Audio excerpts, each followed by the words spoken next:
Hey, good morning. Welcome to Sherry's Country Kitchen. Today we're going to be making white chili chicken. No, white chicken chili. That's right. White chicken chili. I have never had this before. I've searched all over for it. There's like literally, I think, 6,000 recipes out there on Pinterest. And they all have different things. Now today we're going to actually do our white chicken chili with ground turkey. Instead of chicken, and a lot of the recipes call for actually using chicken breast and then you cook it and cut it up, but that felt just a little bit more like a soup to me, so I thought no, and I searched and I searched and I found a recipe out there that has the ground turkey, so that's what we're gonna do. So I will go ahead and get my stove heated up. Put a little bit of extra virgin olive oil in there so that the turkey won't stick. And as that gets ready, then I am going to get all the other ingredients together. So hold that thought for just a moment. Okay, so the recipe that we're using today calls for 1.5 pounds of ground turkey. What I would do is I would adjust this whole recipe so it takes 1 or it takes 2. I find that really weird that we only use 1.5, but we will do that. So how would we do that? We have honeysuckle white ground turkey, 85% lean. So we know that's a 1 pound roll. What will we do? We will just cut that sucker right in half. All right, so there, that's our 1.5 pounds, okay? And this is starting to heat up over here. Let's just double check, yeah. Getting hot. Move our oil around a little bit. Okay. And then we'll just slice this open. So we've got some turkey here, 1/2 pound, which is nothing more than just 1/2 of the roll. We'll just pull that apart. Now the good thing about the turkey is it's very lean, and a lot of people use that as a substitute for anything ground beef. Okay? And then we're just going to open this one up. Kind of looks like a little sausage roll.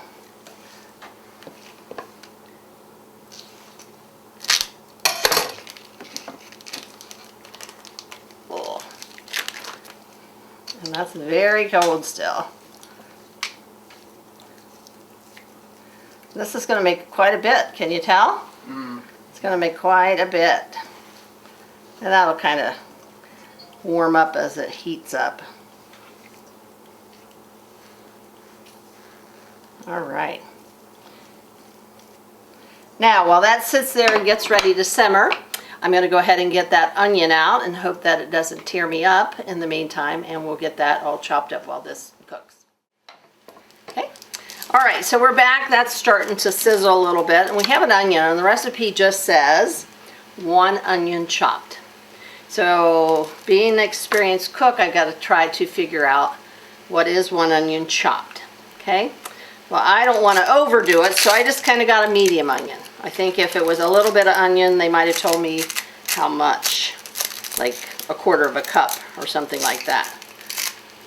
So we're going to do a medium. This is a medium. And this is a yellow onion, and I like to use the yellow onion versus a white onion. Particularly like the Valdelia sweet type onion. I don't find that they have as much flavor. I love them on a sandwich, but for cooking I think that the yellow onion has a lot more flavor. So we're just going to take the ends off. Okay, hope not our finger, just the onion end. And you know, a good way to do an onion, if you are slicing just 1 or 2 slices, you don't even have to really unwrap it totally. Just cut your pieces off. And then put the rest of it, even with the outer skin on, for compacting the flavor in that baggie that you're going to stick this in. Okay. Ooh, this one's going to be a nice hot one. Hopefully my glasses are going to protect me here. All right, so I just cut slices. And then I'll start the chopping. Whoops. And you got to be really careful here, right? And maybe I'm not going to be able to do it exactly because I'm going to have to hurry along here because this is starting to burn my eyes.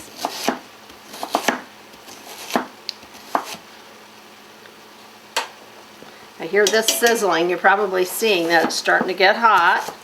We'll start stirring that here shortly. Okay. And I like my vegetables. Ooh, can you see that's really starting to get to me? I like them hearty, which means chunky. I don't like to try to make them real small. Okay. All right, so there we have our onions. We're about ready to throw those right into the skillet with the turkey. And then I'm going to have to take a moment and stop my eyes from crying. All right, so we're back. You can see things are heating up in our pan here. And we're going to go ahead and add these potent onions to this mix, okay? That's a lot of onions, but we're going to go with it because we went to the middle of the road, which is a medium onion versus a large or a small, because the recipe that I got didn't call for that. Now I'm anxious to try this. I'm really anxious. Okay, so we'll let that simmer. We're going to throw in our spices. Now our spices are right here in the front. Cumin, garlic powder. You can substitute 1/8 teaspoon of garlic powder for 1 clove of garlic. If you like to use fresh garlic, that's great. I didn't have it on hand. I had this, 1/8 teaspoon. And then we have some oregano, crushed oregano. And the recipe calls for 1/4 teaspoon of garlic powder, which I already did the breakdown of that. 1 tablespoon of the cumin and 1 tablespoon of the dried oregano. And then you can put cayenne pepper, or she calls for white pepper.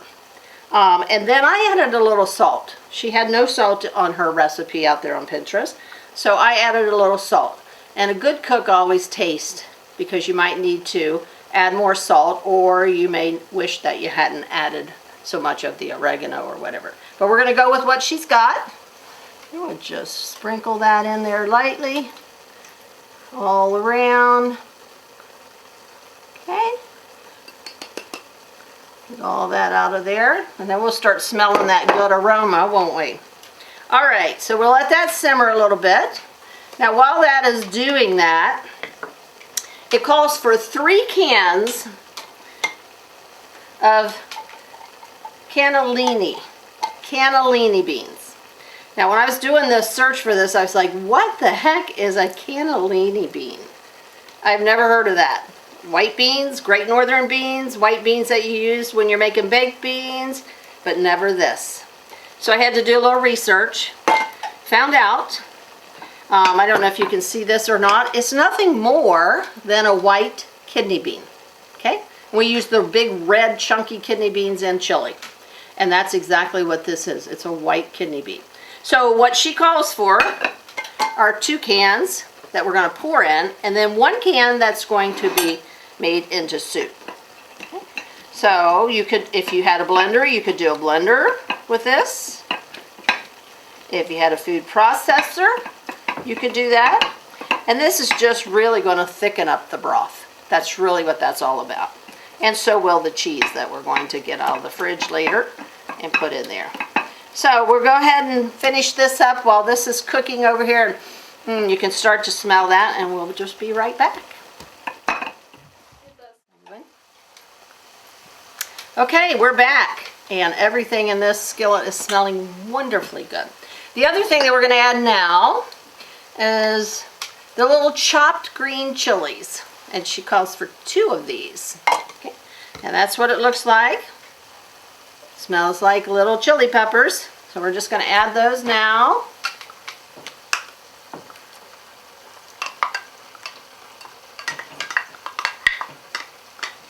Okay. Stir that around in there. This is looking really good.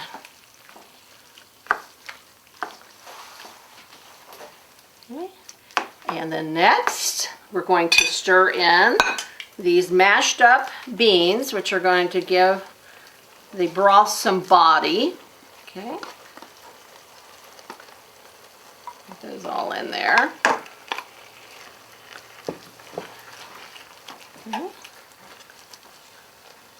Okay, and so we're going to let that simmer just a little bit to get that flavoring into that turkey. And then we're going to come back and add our broth and our beans. All right. All right, welcome back. We are going to stir our green chilies and our crushed up beans into this mixture that smells heavenly over here. And then we also, while we were on that little break, we got our beans, our 2 cans of beans ready, our white beans. And then we have 1 full container of chicken broth, and another cup calls for 5 cups of the chicken broth. Okay. And this smells wonderful. Okay. And then I'm going to transfer this over to my little bean pot. Okay. And then we'll add all these other ingredients in here. And then I think it's always good to simmer a chili or a soup or a stew. That allows all of the spices to flavor every little piece that's in there. You can eat it right after. You can. But I've just found that the next day it's even better. It's even heartier. So we'll sample this for sure today. All right, we'll be right back. Okay, well here we are again. We're going to go ahead and hold this pan up over my little bean pot, and we'll go ahead and get that in there. If you had a big enough pan, a deep enough pan for your stove, you could make this right on the stove top and not have to use the second container.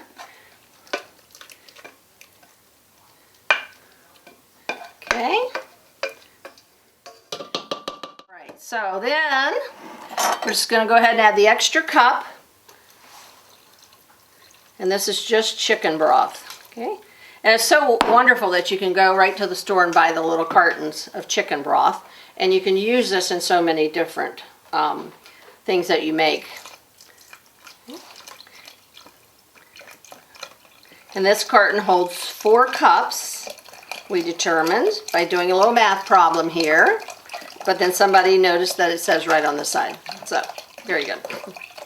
And it's a good thing I got this little pot because I'm going to be filling her right up to the rim, I think. We'll stir this lightly.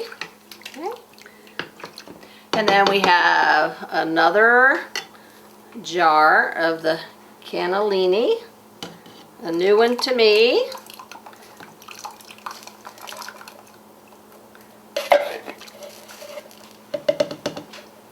Come out there. Okay, that's 1 can. We got 1 more can. You notice I'm using my wooden spoon. I love to use wooden spoons. Just wash them good. People worry about bacteria, things like that, but just wash them like anybody. Wash them and let them dry good. All right. Now we're just going to look over at our recipe just for a minute to make sure that I didn't miss anything. Oh, yes. This looks like chili to me right now, okay? White chicken chili. But they're calling for us to put the cheese inside of here. So let me get a little bag of cheese out of the fridge, and I'll be right back. All right, welcome back. We got our cheese out of the refrigerator, and this recipe calls for 2 cups of shredded Monterey Jack cheese. They didn't have it, so we're going to go with Colby Jack, okay? And it's 2 cups. Oops. And we know this is a cup because we just used it for our chicken broth. And we put our kettle back on the heat. Let that get warmed up. Oh good, that's going to leave just a little bit so we can sprinkle it on the top. And there's another cup of cheese. Look at that. I think you gotta like cheese if you want to, whoops, eat that. Look at that melting all good. All right. So we're gonna let that simmer about 10 minutes so that all the spices will flavor all of the ingredients in there, and then we'll sit down and have a little. All right. Okay, so I can hear this bubbling and the cheese is melting nicely, as you can see in here. We went ahead and got our little bowls with our cheese for the top, sprinkle on top. We've got regular Ritz crackers. And we made, earlier today, we made some crescent rolls. And that's a nice little treat. They take all of 8 to 10 minutes to cook. You open up the can, you roll them out, they look adorable. And it's going to be a nice treat to go with this white chicken chili. So give us just a minute and we're going to serve this right up.